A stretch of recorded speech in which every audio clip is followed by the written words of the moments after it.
It may shock you to learn that this device you're looking at on your screen is not a PlayStation Portal. Now I know, to the untrained eye, this looks like an exact replica of the PlayStation Portal. I'm being sarcastic, by the way, if that's not clear. But this is in fact the M25 by SJGAM. Now I reviewed a device by the SJGAM before. It was the M18, and it was not my favorite handheld that I've reviewed. So we're gonna see if that trend continues on the SJGAM train with the M25. Will 7 more M's make this thing any better?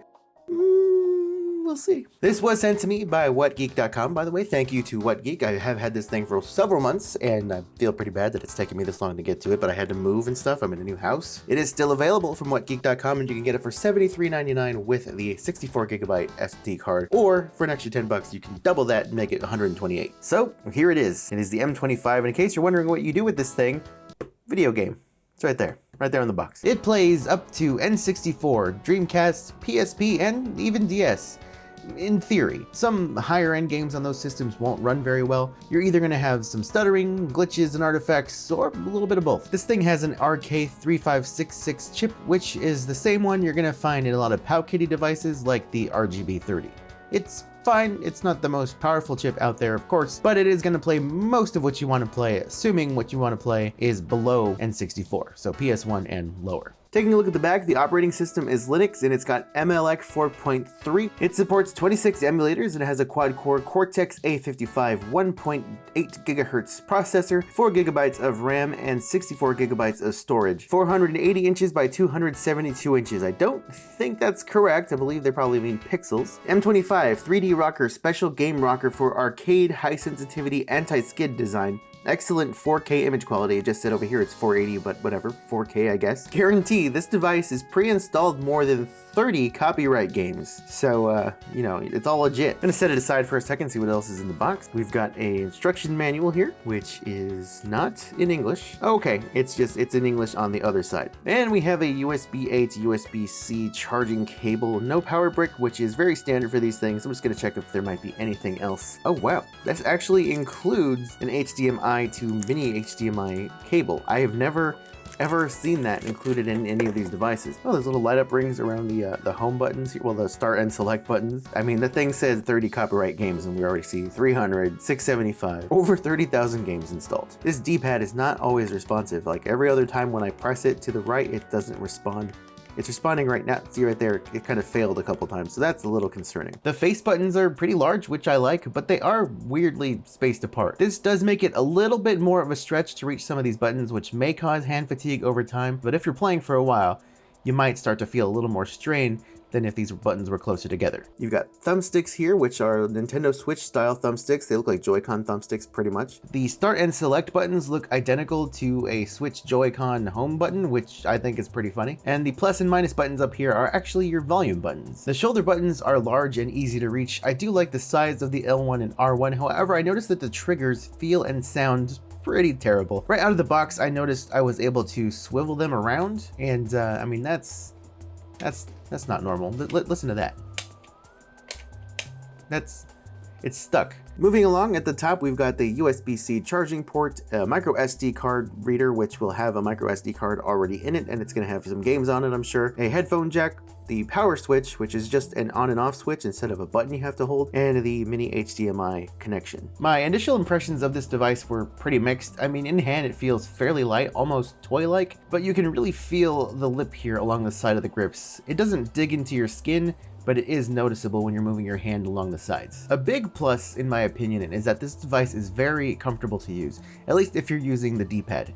Thankfully, most systems on here are very D-pad centric, so I'd say that's a plus. Definitely not portable, not something I would consider pocketable in any way, and I mean, good luck finding a travel case for this thing. The screen here is a 4.3-inch IPS display with a 16:9 aspect ratio, which is really only going to take advantage of PSP games. Most systems that this thing emulates are around 4:3, 1:1, and so on. Other than that, the screen's okay. It's nothing to write home about. Now, I don't think it's any coincidence given the visual design of this thing, but I noticed that the game selection seems to be very heavily focused on PSP and PS1. You've got a ton of PS1 games, including Japanese games, and you've you've got PSP games out the wazoo, including ones that are not in English, unfortunately. Even though they have the American box art and they have the American title, some of them are just like the French version. In the PS1 section, for some reason, you'll have these weird name changes to some of the games, like Fantasy Water Margin 2, which is actually just Suikoden 2, like the actual English version of Suikoden 2. Crash Wolf is Crash Bandicoot. There's also like Ancient Wolf Racing, which is just Crash Team Racing. My biggest complaint with the M18 was that every game was stretched to fit the 16:9 screen. Even though the majority of systems that thing emulated were usually 4:3 or 1:1 and so on.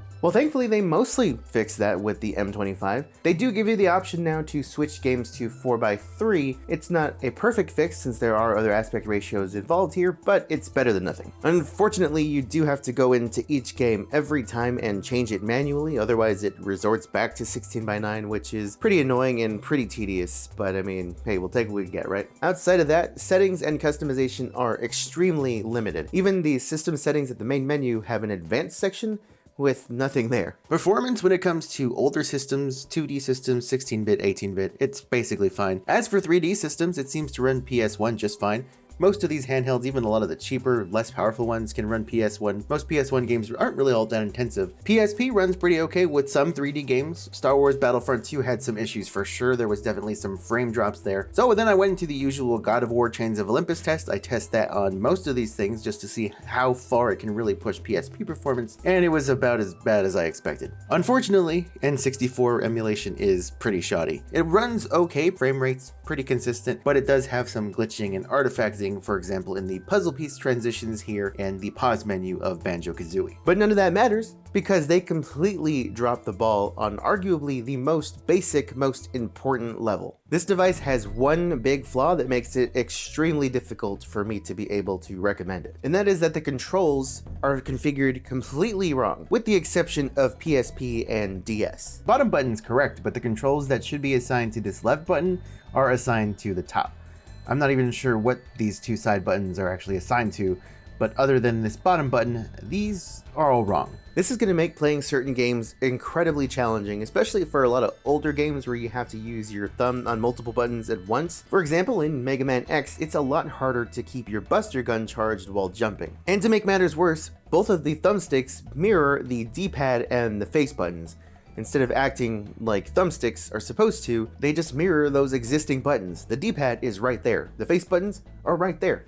Why do we need them on the thumbsticks? Why do we need them twice? That makes absolutely no sense, and I'm getting a headache. And to really put just the poop icing on the feces cake, you can't change the buttons. There's no way to reconfigure them. Like I said, the settings are very limited, with the exception of DS, because they actually give you access to drastic, so you can fix that. This lack of distinction between the buttons and the thumbsticks also means there are no buttons assigned to the C buttons for N64. A lot of games for N64 are going to rely on the C buttons. And on top of that, I noticed in GoldenEye that up and down are both assigned to two different functions simultaneously as well. Up walks forward but also makes you look down to the ground, and down walks backwards while also making you look up to the sky. I don't understand how they could mess this up so bad and say, box it, ship it, sell it, $75, let's go. Thankfully, PSP does seem to distinguish the D-pad from the thumbstick, and DS does as well. You use the D-pad as the D-pad and the left thumbstick as a cursor for the touchscreen. There is no touchscreen, obviously, so you need the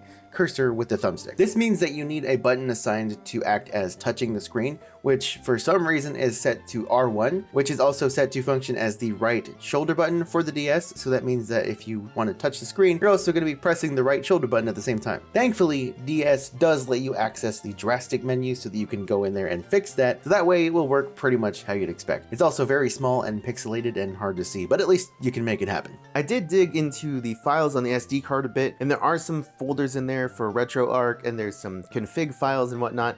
And if you know what you're doing, maybe you can dig into those files and see if there's maybe a way to reconfigure some controls. But the fact remains that you really shouldn't have to do that. What if you want to buy this thing and you don't have access to a computer, you don't have access to dig into the files, you just want to play it? Well, unfortunately, you really can't. And it's because of all this that I can't really recommend this device. There are plenty of great devices in this price range or even lower that are going to be much better for you than the M25. Doesn't seem to matter how many M's they throw at this thing, it's just not good. And you know what, I gotta apologize because I went back and tested the M18 after this, and I realized that the buttons have the same problem there too, and I don't know how I didn't catch that in the M18 video in a whole review and didn't even notice. So you can just take my reviewer card right now and I will walk away. Not really though, I got other videos I'm gonna make. So yeah, M25, in my opinion, is a no-go. Like I said, plenty of other devices around this price range that are going to be much better. If you want a much better device that still has a 16:9 screen, then I recommend something like the TrimUI Smart Pro, which I reviewed previously. Otherwise, anything from the Anbernic XX devices is going to be just fine as well. They've got a bunch of different devices in this whole family with different form factors, different screen sizes, different aspect ratios, whole bunch to choose from. I reviewed a couple, so I'll post one or two of those here somewhere, and you can also click here if you want to subscribe. There's the TrimUI video, by the way. That's gonna do it for me. Like this video if you liked it, dislike it if you didn't. Leave a comment telling me why, one way or the other, but be nice, be respectful, and be kind, especially to yourself. Alright, I'm out of here.